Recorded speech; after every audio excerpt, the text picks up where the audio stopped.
سنا ہے 14 فروری کو ڈے منایا جاتا ہے اور اس میں کچھ لڑکے جو ہیں وہ یہ کہتے ہیں کہ یہ ایک انٹرنیشنل دن ہے جس میں ہم نے پھول دینا ہے، کسی لڑکی کو اظہار محبت کرنا ہے۔ ایک سنار کے بارے میں عارف رومی رحمۃ اللہ علیہ نے لکھا ہے، وہ بے اولاد تھا، اس نے ایک بچہ لے کے پال لیا تو بچہ اس کو باپ کہتا تھا اور اس کی بیوی کو ماں کہتا تھا۔ وہ ایک لےپالک بچہ تھا۔ یہ لوگ جن کی اولاد نہیں ہوتی ترس جاتے ہیں، ترسے ہوئے لوگ تھے۔ بچے کو لے لیا، پالا، اس بچے نے بھی حد کر دی فرما بداری میں۔ اب وہ جوان ہو گیا، بڑا خوبصورت جوان ہوا۔ وہ سنار کہتا ہے کہ ساری زندگی میں نے صفائی میں اور نیکی میں گزار دی۔ ایک دن دکان پہ ایک عورت آئی اور کہنے لگی یہ چوڑیاں مجھے خود آپ پہنا دیں۔ وہ کہتا ہے کہ جب میں نے اس کا ہاتھ پکڑا تو میں نے غلط نظریے سے اس کا ہاتھ پکڑا۔ بہرحال وہ چلی گئی، لیکن میرے ذہن کے اندر ناپاکی آ گئی۔ تو میں گھر گیا تو میری بیوی باہر دروازے پہ کھڑی تھی، رو رہی تھی، تڑپ رہی تھی۔ میں نے اس سے کہا کیا ہوا؟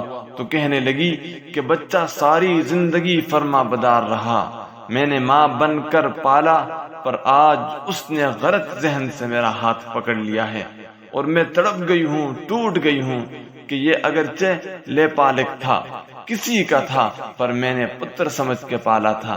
یہ کیا ہوا؟ وہ کہتا ہے میری چیخ نکل گئی۔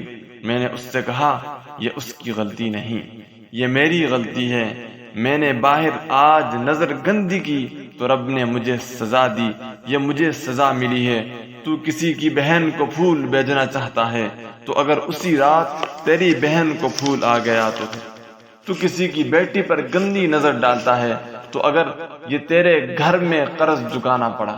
وہ ایک دوست ہے، وہ پسند کی شادی کر رہا تھا، اس کے گھر میں اس کی بہن نے اس سے کہا بھائی تو مرضی کی شادی کر رہا ہے، میرا ابا اپنی پکڑی تیرے پاؤں میں رکھتا ہے، میری ماں دوپٹہ رکھتی ہے کہ بیٹا ہم تباہ ہو جائیں گے، نہ کر نہ کر۔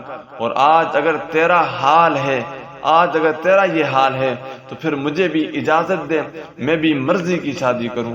تو وہ کانپ گیا بری طرح اور کہتا ہے یہ تو کیا کہہ رہی ہے؟ اس نے کہا تیرے لیے اگر یہ جائز ہے تو میرے لیے کیسے منع ہو گیا؟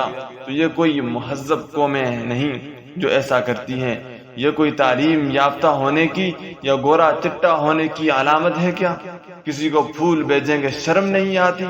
مہذب قوم اور شریف لوگ کون ہیں؟ میرے نبی علیہ الصلوۃ والسلام نے فرمایا الحیاء من الایمان، کہ حیا ایمان کا حصہ ہے۔ اگر تیری نظر زیادہ جھکی ہوئی ہے تو زیادہ حیا والا ہے۔ اس لیے یہ کوئی گن من کسی جگہ کسی شخص کو کرنے کی اجازت نہیں ہے۔ یاد رکھیے تم ماؤں بہنوں بیٹیوں والے ہو، یاد رکھیے یہ رسومات ان لوگوں کی ہے جو ہماری ماؤں بیٹیوں اور ہماری بہنوں کی عزتوں کے ساتھ کھیلنا چاہتے ہیں۔ یہ رسومات ان لوگوں کی ہے جو بے حیائی کو پروموٹ کرتے ہیں، پھر طرح طرح کے وائرس ان کی زندگیوں میں آتے ہیں، پھر ان کی لاشوں سے تعفن نکلتا ہے، تعفن۔ پھر یہ حال ہوتا ہے کہ وہ دفنانے کے نہیں جلانے کے قابل ہوتے ہیں۔ اس لیے اللہ سے ڈریے، اللہ ہمارے حال پہ رحم فرمائے، اس لیے کوئی غلط حرکت نہ کرے، اپنے بچوں پر بھی نظر رکھے۔ اللہ تبارک و تعالی ہمارے حال پہ رحم فرمائے اور ہمیں ہر طرح کے شر سے محفوظ رکھے۔